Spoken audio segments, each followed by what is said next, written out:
What's good? We back with the Boxing Clinic. Good morning, it's your boy CJ Goodfella. Y'all know what we do. We do that boxing talk, man. Real trail boxing talk.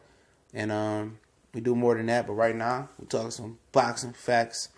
And what can Robert Easter Jr. do to beat Mikey Garcia? How can he beat Mikey Garcia? However you want to phrase it. And I think he could. And let's talk about, some of the things he could do, or what's going on mentally or physically and mentally, what's going on in the gym with him. We talked about it earlier in our live stream, and I said it yesterday as well. You're going to be catching our live videos. Make sure you subscribe and hit the bell icon. They've been epic. And also for everybody that's bringing that hate and that race baiting shit, man, I'm block you off rip, man. And you can create another channel. You come with that shit again, I'm block you again. Like I said, I don't need that on my channel, man. I will not tolerate, trolls. Only trolls I'm tolerating is the original people that was trolling on my page when I first was here. And most of them dudes got clarity and they let you know they joking, or, I'm just used to them, I know they not going to go below the belt line, go above and beyond to mess up the reputation and the prestige, and a little bit of prestige that my channel has. So I just want to put that out there. But, I said it earlier. What if Robert Easter Jr., excuse me, it's late, fights up and down to his competition? I think that's a big issue part of it. What if he rises to this occasion and boxes in the gym? Maybe what he's saying is true, that he's tired of fighting these peasants or these lower boxers. Which Shavakov was dirty. He was very, very short. I think that gave him an issue, but he could have used his height. He didn't. Javier Fortuna came up, rocked him a little bit. He could have used his height and made Javier Fortuna come to him. He didn't do it. So maybe this time he has some respect for Mikey Garcia. And I think maybe if he uses his height, he might have a chance, which we'll get into the technical, fundamental breakdowns of that later. Maybe that's the issue. Also, he has gaping advantages over Mikey Garcia. Obviously, height.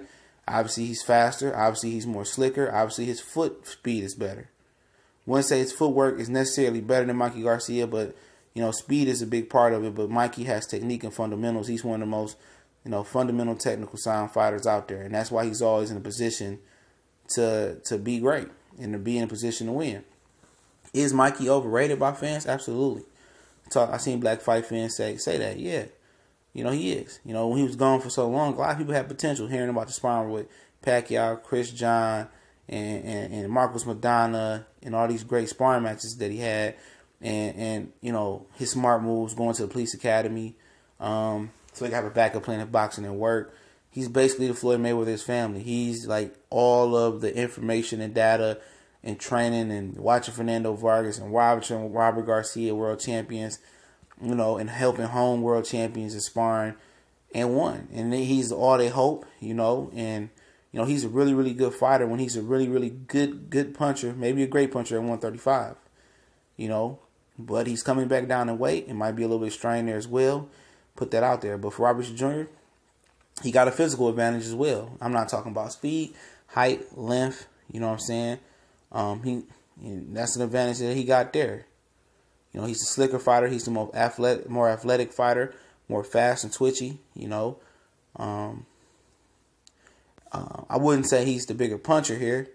And I wouldn't. We talked about it earlier with the brothers on the live stream. They think Lippius was a bigger puncher than Robert Jr. I can agree with that. Even without the weight move up. And I think the big issue and the difference between Lippius losing versus Mikey Garcia and Mikey winning versus Lippius was the footwork. Lippius' footwork was terrible. You could tell he used to be a kickboxer or something like that. His footwork was just not fluid. It was not technical. It was all that technical or fundamentally sound. It's something that he needed to work on. Robert Jr. footwork is a lot better, But to get to the how I could see Robert Jr. winning this fight, some prelim talk, sticking behind his jab and using his height. Maybe, he did, just play up and down to his competition. And maybe he rises to this occasion, which I'm not making no excuses for him. But maybe he comes out and uses his jab and sticks behind his speed and power. And if he does that and uses his Olympic pedigree, stick behind his jab, double, triple the jab up, and put the right hand behind it and mix in the left hook every now and again. Just those little three punches that he can throw can cause a lot of problems, and a lot of people are going to laugh at me, but I think you should watch Adonis Stevenson. It's a guy with long arms. He don't have a height, but Adonis Stevenson, when he moves out, moves back, and occasionally moves out the side, his chin is low. His chin is tucked. His head is tucked. He knows his distance. He knows his range. He knows how to get in with that left hand He knows how to feint, use his jab. His feints make his jab better. His jab make his left hand most ferocious. You know, his footwork makes all that work. If Robert Jr. could look at what he does, and it's just so basic what Adonis Stevenson does to the naked eye, until you look at the film, and if Robert Easter Jr. can look at what that guy does and kind of mimic what he does, he might blow Mikey Garcia out the water. It's just simple stuff. It's using his footwork, which he has the footwork to do it. He jabbing, you know, he fading, he fading, he bang you in. You don't bite on the feint, he gonna jab you again, he gonna feint you again. And if you don't bite again, you try to move in, and you try to jump in quick, he gonna get low, tie you up, do it again. And every time you're gonna be more impatient. You know, he jabbing, he winning around, jabbing, putting the left hand, even though Robert's orthodox right-handed fighter, he can do the same thing. Jab, you know, right hand behind it. Difference is Robert can mix in that left hook with there every now and again to keep people thinking. You know, it's jab, you know, it's down to touch you to the body. You know, that's what he just simple things that he does to keep you off balance. You know, off-speed punches. He might throw the left hand, you know, lead with it with a lot of speed. Other times he might jab and just, you know, throw it at another speed. You know, vary it up and down. Robert Jr. needs a basic offensive plan to work for him. And that's kind of what I'm making a comparison to Adonis Stevenson. It ain't got to be nothing all flashy and flamboyant and him bouncing around and doing all this unnecessary movement and throwing a whole bunch of punches. He just need a nice little repertoire with that height, speed, and power and God-given gifts. You know, a nice little repertoire. You know, a nice little, it ain't got to do nothing. Mikey Garcia is short. He going to have to reach and take a chance. And when he does, you got to make him pay. You can't just do jab, right hand, and mix it up with him. You can double jab, you know, lead off with the right hand. You know, you can check hook. You know, certain things. You got to get a system going for him. You know, a lot of feints. You know, turn them. You know, like the Adonis Stevenson, when they get close.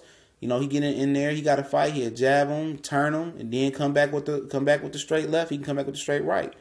You know, give him the cold shoulder on the inside, tie him up. You know, roll out, use your jab and make him work and get on the inside again. Robert Easter could win this fight with the right game plan. You know, but I just don't touch his coaching staff and his father and Mike Stafford. That's another conversation for another day. Not saying I'm picking Robert, but it could be done over Mikey. We gone.